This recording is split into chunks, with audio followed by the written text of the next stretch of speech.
I should begin by explaining the title of my presentation, From Alice to Aris, Translating Wonderland into Japanese. Hinges on the word Alice. How do you translate Alice into Japanese? In the earliest Japanese translations, common or recognizably Japanese girls' names like Aiko and Mi-chan were substituted in for Alice. Over time, translators began to use Aris, which is just the name Alice with a Japanese pronunciation. It works very nicely, like my own name, Amanda. Other names do not translate anywhere near that well. Today, Aris is the standard translation of Alice's name, and that suggests a certain familiarity with the story has arisen in Japan, but there's a bit more to it than just that. Take, for example, this image. It's from a book called The Girl's Happy Name Dictionary, which is, a fairly standard what should we name our new or upcoming daughter type of book. The words in pink ovals are names you might choose for your upcoming daughter. The sets of characters following each oval are ways you might write that name in Japanese. Some names, like Aran and Araka in the box, are difficult to write in Japanese even though they aren't foreign imports. So you only get a couple options, really. Aris, which really came to Japan with Alice in Wonderland. It seems to have been rather popular, as they've given us 5 different ways to write it, and the author really took some time to find those. There's a bit of meaning attached to each of the characters, so you do need to kind of worry about avoiding calling your daughter Stinky, for example. So someone spent a lot of time on this.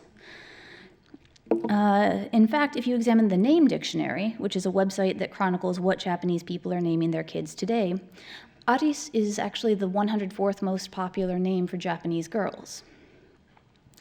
In this presentation, I'm going to explain how Alice in Wonderland became such an integral part of Japanese culture. I'll begin by situating the first Japanese translation of Alice within the wider history of modern Japanese literature.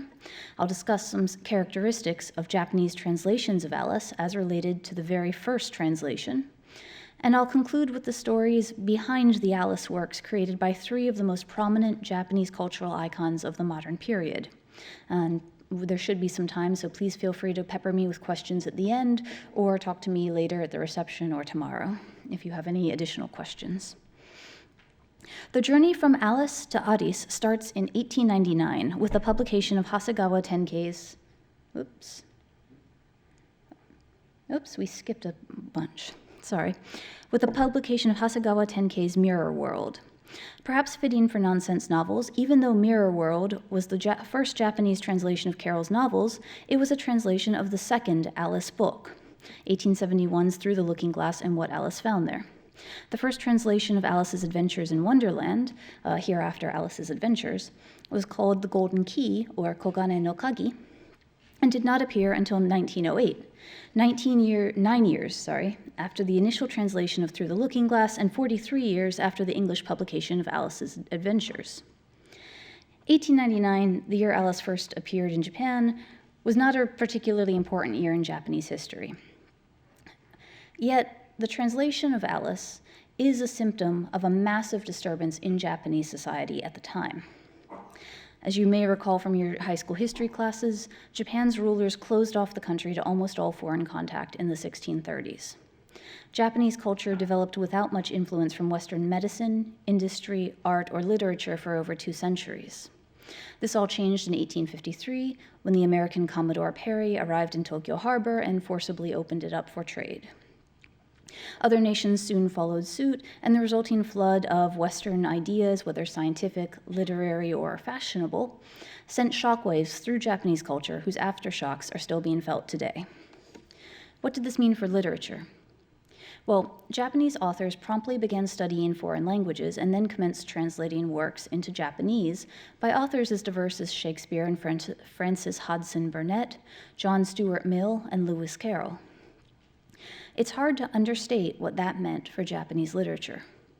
Rebecca Copeland, a scholar of Japanese literature in this period, credits author Wakamatsu Shizuko's 1890 translation of Little Lord Fauntleroy with not only opening the door to the entirely new genre of children's literature, but even, quote, substantially advancing the campaign to invent a modern literary idiom, end quote. which is to say, changing how Japanese authors write entirely. Now, we take the category of children's literature for granted today. Kids have certain capacities and interests that we as adults recognize in creating literature for them. That's why books like Captain Underpants exist. Mid-19th century Japanese literature is a whole nother matter. Judy Wakabayashi, who studies Japanese children's literature, has shown that while literature that was sort of like children's literature as we know it today existed in Japan as far back as the 1600s, there wasn't proper Japanese children's literature until after Japanese authors started translating Western children's literature. So this really helped create a new category of literature, a new audience of potential readers. You can see this debate happening even on the level of the language used to refer to children. Take the word shonen. Shonen means boy or boys today, but in the 1890s it meant children or youth. If you go back another couple decades, it meant something to the effect of non-adults, which is to say, until you got married, you were a shonen. Shonen is an important word for our purposes because Mirror World, the initial Japanese translation of Alice, was serialized in a magazine aimed at shonen, Shonen Sekai, or Youth World. I know I started this talk off by talking about Alice as a girl's name, but Alice in Wonderland isn't a strictly female property in Japan.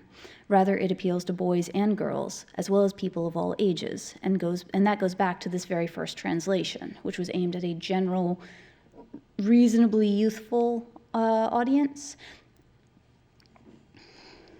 One of the biggest questions for those trying to create children's literature in Japan was whether young characters should be depicted realistically or as paragons whose behavior actual children should be emulating. Hasegawa Tenkei, the translator of Mirror World, made a complex alteration to the poem about the carpenter and the walrus that exemplifies early translators' difficulties. In Carol's version, the carpenter and the walrus lure a group of young oysters off an oyster bed and then gobble them up. In Mirror World, this becomes a parable about the carpenter building a pagoda all the way to a nice Buddhist paradise, presenting a very strong moral narrative in an equally familiar Buddhist form. Alice's characterization was also regularly altered by early translators to make her appear more respectful of the adults that she encountered. Japanese children would not question queens, ever. For the most part, these early questions were settled by the post-war period, which is to say post-World War II period, by which time Alice had already become part of the Japanese children's literary canon. But authors weren't the only ones looking to Alice to learn new things. Part of the reason to read translations of Alice at the turn of the last century was to learn about all these weird foreign things like tea time and pocket watches. Mikiko Chimori has detailed several changes made to Mirror World because Japanese children would just not understand what was meant if it was translated literally. For example, you need to understand Western culture to know that shaking hands is a greeting rather than something you do when you don't like somebody. So this becomes bowing in Mirror World. If we look at Mirror World, the first part of the book follows Looking Glass rather closely, only for the translator to take his heroine on a journey of his own original devising midway through the 8th chapter, The Lion and the Unicorn. And this involves a short digression where she's chased by an oni, which is a traditional Japanese demon. Then she awakens much like Alice in the original story. Hasegawa's inventions only form a small part of the serialization, and they solve a pressing problem presented through the Looking Glass. The plot is structured around a game, chess, that no one in Japan had any idea how it worked, as happened in China as well.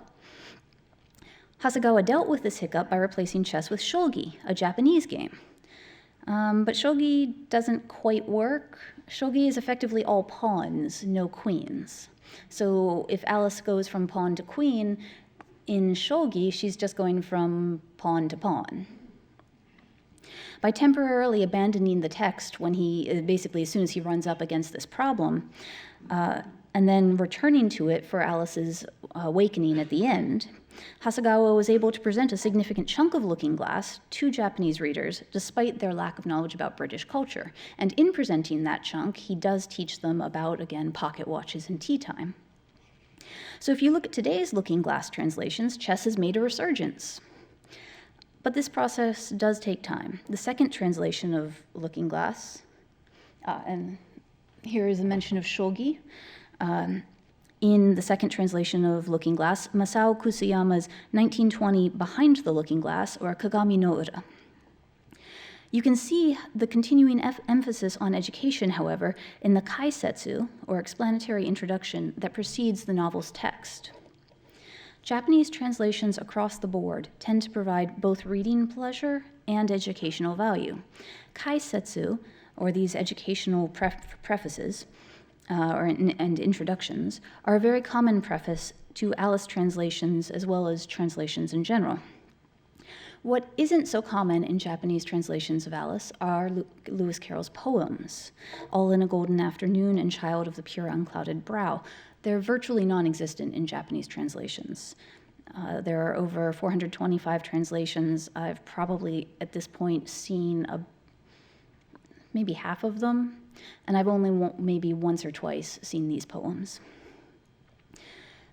Their absence is particularly peculiar because as the quality of translation improved over the years, the poetry in the bottom of the books has been translated more and more frequently as poetry.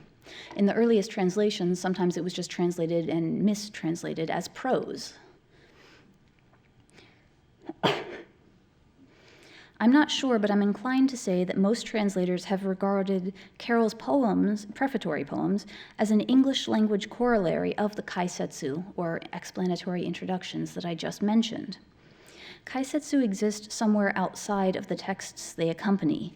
They may or may not be written by the author of the main text. Sometimes they're written by editors instead, and they're often directed specifically to the reader, telling them all about the wonderful adventure they're about to go on. If a Japanese person were to translate a Japanese book that had a kaisetsu into English, I don't think they would necessarily translate the kaisetsu. That perhaps explains why Carroll's poems are horribly undertranslated compared to the novels of which they are a part. I'd like to turn to two particular translations. First is 1927's Aris Monogatari, or Alice Story. This translation is unique in that it is a co-translation by two of modern Japanese literature's brightest luminaries, one of whom you may have heard of, Ryunosuke Akutagawa and Kan Kikuchi. Akutagawa is generally agreed to be modern Japan's foremost short story author, though he's best known internationally for writing the two short stories upon which director Akira Kurosawa based the acclaimed film Rashomon from 1950. However, in the 90 years since Akutagawa's suicide, scholars have struggled to comprehend his oeuvre, his life, and his relationship to the tumultuous political, cultural, and economic world in which he lived. Akutagawa committed suicide the year following the death of the Emperor Taisho. And his death in that pivotal year was read from the start as marking the end of an era. Taisho was a sickly man, and the 15 years of his reign saw power devolve to the national diet. As a result, Taisho's reign is commonly considered a flowering of democratic activity in Japan, immediately prior to a pre-World War II rise in fascism. Extending this political division between the pro-democracy Taisho period and the fascistic Showa period that followed, but extending that political division into the realm of literature makes little sense. As Seiji Lippert has described, contemporary scholars and the general reading public memorialized Akutagawa at the time of his death as an emblem, if not the embodiment, of a literary age that had passed into the mists of history, really, along with the Taisho era. That Akutagawa published a wide variety of works in the months leading up to his death was seen not as an accomplished artist experimentation, but as the defeat of the artistic defeat of a practitioner of pure literature. Consequently, though Akutagawa is one of modern Japan's most respected authors, he's also one of its most contested. His life and his works have been conflated, and together they are seen as embodying the defeat of Taisho democracy right before the horrors of World War II. The impact of Akutagawa's work is undercut even aside from the political implications of his death. He frequently, if loosely, adapted other people's work.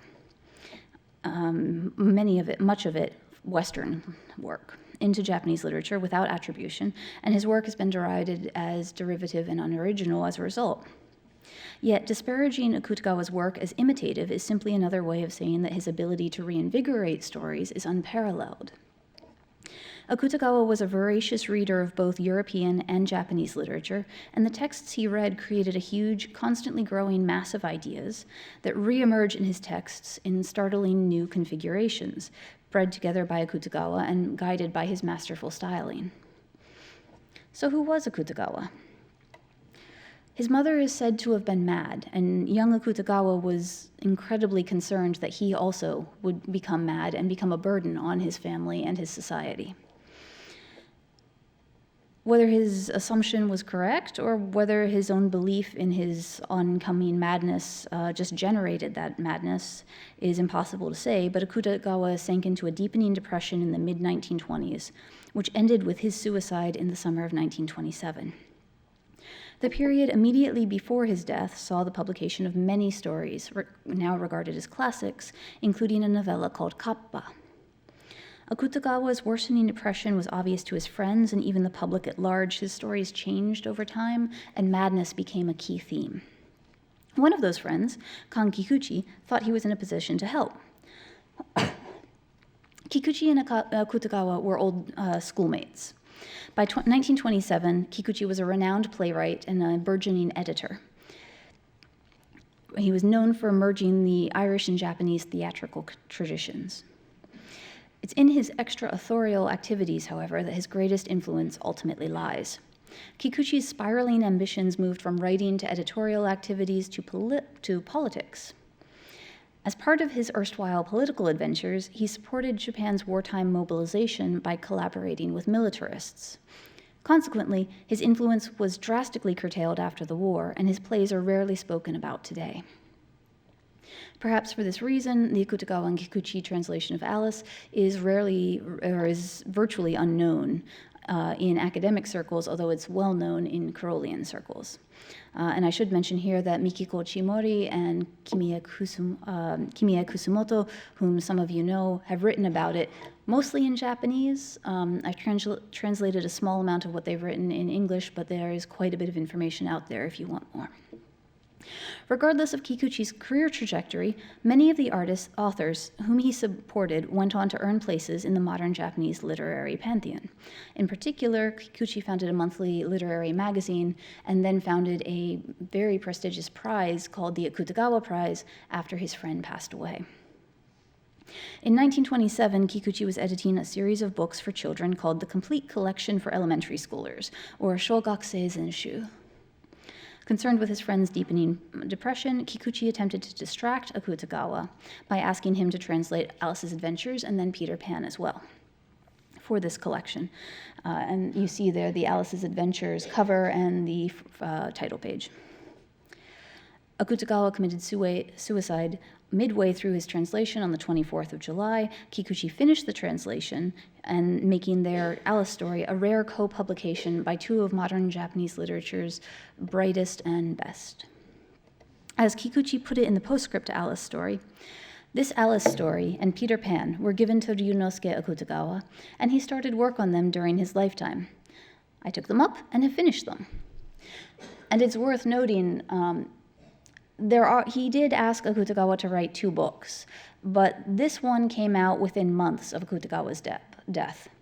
Peter Pan came out something like 2.5 years later, so it's doubtful that Akutagawa had really made much headway on Peter Pan. I have a sneaking suspicion that what actually happened was that Akutagawa mostly worked on this one, but in memory of him, Kikuchi put his name on the other one as well. That's just my estimated guess, though. Due to the unique circumstances behind these 2 translations, it's unlikely that a literary work like them will be seen again.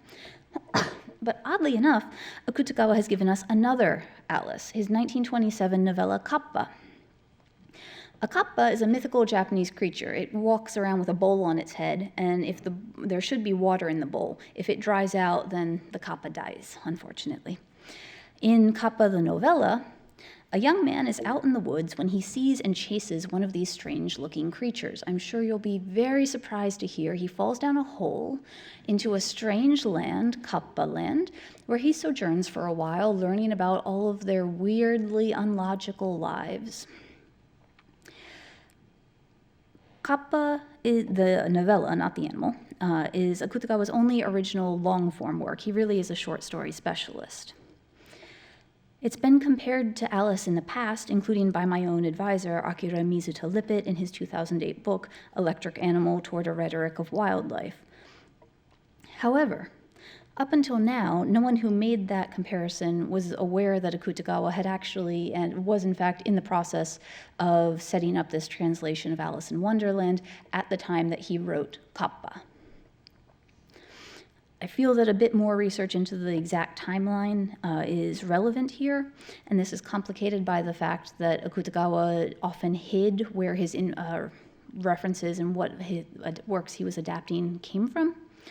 But I'd encourage you all to skim through Kappa and see how much you think it is like Alice.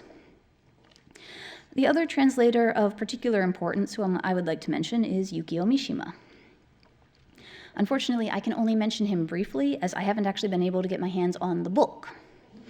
If you have it, I'd love a look. In the meantime, let me tell you a bit about Mishima. He's also a troubled man, a theme that is going to recur when I start talking about the final artist, but in a very different way from Akutagawa.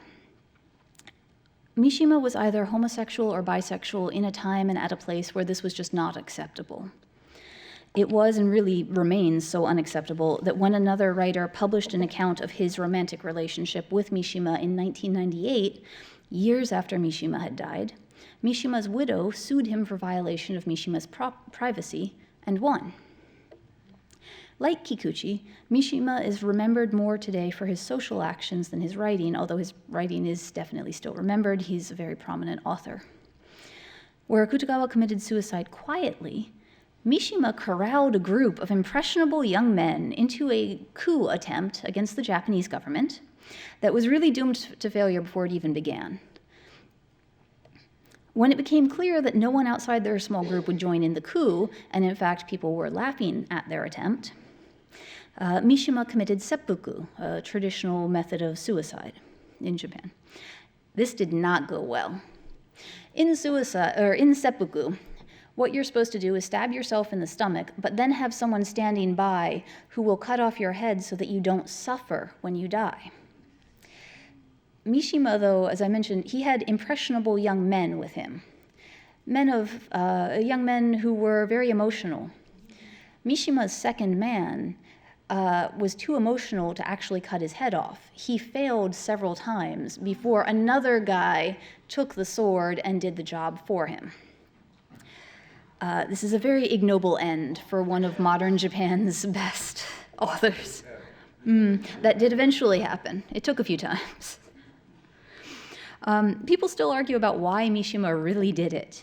It seems unlikely that he thought this coup would work. As I said, people were standing outside of the room they had blockaded off and were just laughing at them and going about their business. One theory runs that Mishima was upset about being passed over for the Nobel Prize for Literature, and we do know he was nominated at least 3 times for that Nobel. Yet he was still and is still one of modern Japan's foremost authors, and he's highly respected both in and outside of Japan. So where does that leave Alice? Mishima published his translation in 1950, the year after his breakout novel, Confessions of a Mask. Without more detailed information, I am loath to draw firm conclusions, but I will point out this. Mishima published his Alice translation relatively early in his career, and right after the sort of novel that you look at and you just know the author has high literary aspirations. Mishima had already won some smaller awards and been reasonably successful for someone who is starting out, but Confessions of a Mask vaulted him to a new level of prominence. His decision to follow it with Alice suggests that Mishima saw Carroll's novels as a complement to his work, an opportunity to play with language while still interacting with the highest level of, in this case, English literature. Now, the high degree of respect that Mishima and Akutagawa display regarding Alice has been shared by Japanese artists as well. I'd like to close by telling you about one in particular, a woman by the name of Yayoi Kusama. You may already know Kusama from her world-famous polka dot art or her recent illustration of Alice's adventures. She is one of the most successful female artists of all time. At one point, she had the record for the greatest amount of money spent for a single work by a living female artist worldwide. She's operated at the forefront of the international art scene since she first visited the United States in 1957, and she's been recognized with a slew of awards, including honorary membership in the American Academy of Arts and Letters. Kusama's oeuvre has evolved over time to encompass traditional Japanese-style paintings, sculptures, happenings, films, novels, abstract oil paintings, a clothing line, poetry, and of course, illustrations for one, Alice's Adventures in Wonderland. Notably, Kusama made her struggle with mental issues public in a time where that could have had major negative effects on her career. Consequently, her life is seen as being tied to her artistic production, much as early readers and scholars of Akutagawa's literature argued that his later stylistic experiments were merely a symptom of his worsening depression. However, where conflating artist and art shows an inappropriate lack of regard for Akutagawa's skill and curiosity, Kusama is in a rather different position. Kusama has actively tied herself to her work since the beginning of her career, leading scholars to examine the work in terms of what it reveals about the self, rather than scholars reading that into work without any direction from the artist. The psychological issues that were seen as having a detrimental impact on Akutagawa's work consequently are considered the stroke of genius in Kusama's oeuvre. Where Akutagawa was thought to have been driven away from the forms and styles he loved because of depression, Kusama's obsessional personality is seen as having driven her to the heights of artistic achievement. Kusama's well-publicized illness thus becomes her font of creativity. Where Akutagawa dealt with his mental issues by committing suicide, Kusama has actually quite happily lived in a sanatorium in Japan for decades now. And when I say lived in a sanatorium, I mean she can leave anytime, and she does, but she finds it restful. And she's really rich now, so why not? I imagine many of you know Kusama's illustrated edition of Alice's Adventures, but did you know that she boldly declared that, quote, "I, Kusama, am the modern Alice in Wonderland," end quote, as early as 1968. Kusama's declaration was part of the advertising for a happening in New York City's Central Park. And if you were born after the age of the hippie, happenings or performance pieces that were at least partially improvised and involved audience participation reached their zenith in the 1960s. Rosalie Goldberg links Kusama's happenings to the Woodstock Festival of 1969, noting that her performances were part protest, part be-in, and part public announcement, giving her a platform to debate both politics and art. Like many other artists of the time, Kusama was concerned about civil rights, the Vietnam War, sexual freedom, and economic equality, all of which were key themes for her happenings. Kusama herself lists her Alice happening as one of the more notable happenings among the many she staged in 1968 in her autobiography. Included alongside it are a happening at the Statue of Liberty that involved economic divestment, two similar events on Wall Street, a flag burning in front of the United Nations building, and a homosexual wedding. So at first glance, this really looks like a whole bunch of political stuff and then playing around at the Alice in Wonderland statue in Central Park. However, it is significant that all but one of the happenings she chose to highlight when writing her autobiography 34 years later are centered on major political issues of the day. Kusama's Alice happening took place in front of a famous statue of Alice, the White Rabbit, the Mad Hatter, and other denizens of Wonderland. Kusama's advertisement for this happening read, "Featuring me, Kusama, mad as a hatter, and my troupe of nude dancers. How about taking a trip with me out to Central Park, under the magic mushroom of the Alice in Wonderland statue? Alice was the grandmother of hippies. When she was low, Alice was the first to take pills to make her high." And she goes on from there. I, Kusama, am the modern Alice in Wonderland. Like Alice, who went through the looking glass, I, Kusama, who have lived for many years in my famous, specially built room entirely covered by mirrors, which is a lie, for the record. But I, Kusama, have opened up a world of fantasy and freedom. You too can join my adventurous dance of life. It's fairly easy to see why a young avant-garde artist like Kusama might invoke Wonderland's trippy pills and potions in the middle of the 1960s. You might also remember Jefferson Airplane's 1967 song, White Rabbit. However, it becomes clear in the second half of this announcement that she's not merely making a psychedelic connection to Alice. In this latter half, Kusama is obviously more concerned with Alice herself than the drugs Alice takes. In fact, the pills and mushrooms of the earlier half of the announcement have been replaced with repeated references to the looking glass. In this event, Kusama identifies herself as Alice, but not just any Alice. Kusama is the modern Alice. Shaking off any potential sense of obsolescence, Kusama argues that Alice was the prototypical hippie. She further contends that those aspiring to be hippies themselves should follow Alice's lead, or rather, they should follow Kusama, the modern Alice's lead. By identifying herself as Alice, Kusama makes herself into a gateway to a better world, a world of fantasy and freedom for all the restless searchers in the big city of New York. Kusama has continued to engage with Alice throughout her career, in addition to her illustrated Alice's Adventures in Wonderland and her Happening. She has created a series of artworks entitled Infinity Rooms, including one at the New Broad Museum in Los Angeles that literally place viewers through the looking glass. And I don't know if you can tell that, but there's only one woman in that room. The room is entirely mirrored, so that your reflection is reflected back into the next mirror behind you, and so on. Additionally, the polka dots for which she is most recognized are called mizutama in Japanese, or water drops. I wouldn't pay too much attention to this were it not for the rest of her engagements with Alice, but it sounds to me like she's perhaps making a reference to the tears that become mere drops in the ocean Alice later swims through. But I'll leave that one up to you. What I do hope you'll take away from this talk is that Carol's creations entered Japan awkwardly, needing some determined shoving and slicing to force them into a form that was understandable by a turn of the last century Japanese readers. Over the course of the 20th century, through the hard work of countless tireless translators, illustrators, and editors, with a little assist from Disney, and despite many of the most prominent artists' own mental issues, Carol's novels became not just part of Japanese culture, but recognized by the highest arbiters of culture within Japan. Japanese artists' collective efforts, even at the darkest moments of their lives, put Alice, the novels, into a position where everyday Japanese people can now name their children Aris. Thank you.